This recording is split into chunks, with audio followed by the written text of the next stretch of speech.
ಮಾನ್ವಿ ಪುರಸಭೆಯ ವಿರೋಧ ಪಕ್ಷದ ನಾಯಕ ರಾಜ ಮಹೇಂದ್ರ ನಾಯ್ಕ ನೇತೃತ್ವದಲ್ಲಿ ಗೆಲೆಗಾರ್ ಓಣಿಯಲ್ಲಿ ಮೂರ್ತಿ ಪ್ರತಿಷ್ಠಾಪನೆ ಮಾಡಲಾಗಿದ್ದು ಮಕ್ಕಳಿಂದ ಸಾಂಸ್ಕೃತಿಕ ಕಾರ್ಯಕ್ರಮ ನಡೆದವು. ರಾಯಚೂರು ಜಿಲ್ಲೆಯ ಮಾನ್ವಿ ಪಟ್ಟಣದ ಗೆಲೆಗಾರ್ ಓಣಿಯಲ್ಲಿ ಹಲವು ವರ್ಷಗಳಿಂದ ಗಣೇಶ ಮೂರ್ತಿ ಪ್ರತಿಷ್ಠಾಪನೆ ಮಾಡುತ್ತಿರುವ ಪ್ರತೀತಿ ಇರುವುದರಿಂದ ಅದೇ ಹಾದಿಯಲ್ಲಿ ಗಣೇಶ ಮೂರ್ತಿ ಪ್ರತಿಷ್ಠಾಪನೆ ಮಾಡಲಾಗುತ್ತದೆ ಎಂದು ರಾಜ ಮಹೇಂದ್ರ ನಾಯಕ ದೊರೆ ತಿಳಿಸಿದರು. ಮಾನ್ವಿ ಪಟ್ಟಣದ ಗೆಲೆಗಾರ್ ಓಣಿಯ ಗಣೇಶ ಮೂರ್ತಿ ವಿಸರ್ಜನೆ ವೇಳೆ ಏರಿಯಾದ ಜನರು ಗಣೇಶನ ಆಶೀರ್ವಾದ ಪಡೆಯುವುದರ ಜೊತೆಗೆ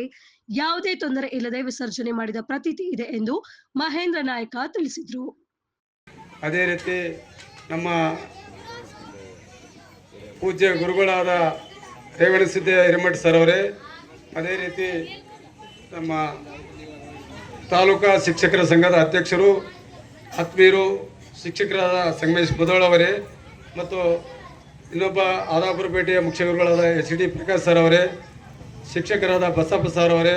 ಮತ್ತು ಬ್ರಹ್ಮನವಾಡ ಶಾಲೆಯ ಮುಖ್ಯೋಪಾಧ್ಯಾಯರಾದ ರಾಮ್ ಸಿಂಗ್ ಸರ್ ಅವರೇ, ಅದೇ ರೀತಿ ಬದಲಾವಣೆಯ ರಿಪೋರ್ಟರ್ ವರದಿಗಾರರಾದ ಶಿವಕುಮಾರ್ ಚಲ್ಮಲ್ ಅವರೇ ಹಾಗೂ ಅಂಬರೀಷ್ ಅಣ್ಣವರೇ ಮತ್ತು ವೈದ್ಯಾಧಿಕಾರಿಗಳಾದ ನಮ್ಮ ಲಿಂಗರಾಜ್ ಗೌಡ್ರವರೇ, ಅದೇ ರೀತಿ ಶಿವಪ್ಪಗೌಡ ಮುಂದಲ ಮನೆಯವರೇ, ನಾಗಪ್ಪ ಗೌಡ್ರೆ, ಅದೇ ರೀತಿ ಮೋಹನ್ ಶ್ರೀ ತಿಂತಿಳಿ ಮೌನೇಶ್ವರ ಸೇವಾ ಸಮಿತಿ ಅಧ್ಯಕ್ಷರೇ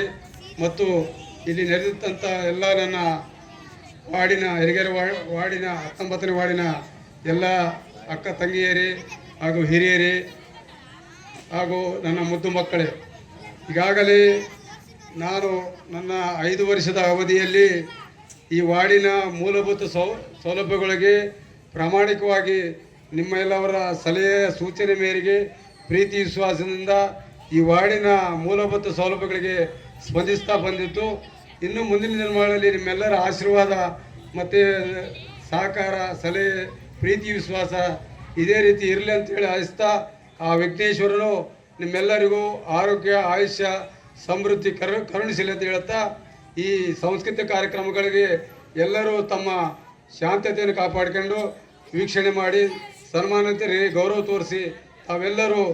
ಈ ಎಲೆಗಾರ ಓಣಿಯ ಗಜಾನನ ಸಮಿತಿ ಅಂದರೆ ಮಾನ್ವಿ ತಾಲೂಕಿನಲ್ಲಿ ಶಾಂತತೆ ಕಾಪಾಡಿದೆ ಮತ್ತು ವಿಜೃಂಭಣೆಯಿಂದ ಆಚರಿಸಿದಂಥ ಹೆಸರನ್ನು ಗಳಿಸಲಿಕ್ಕೆ ತಾವೆಲ್ಲರೂ ಸಹಕಾರಿ ಆಗ್ತಾರೆ ಅಂತೇಳಿ ನನ್ನ ಮಾತುಗಳು ಮುಗಿಸ್ತೇನೆ. ಜೈ ಗಣೇಶ, ಜೈ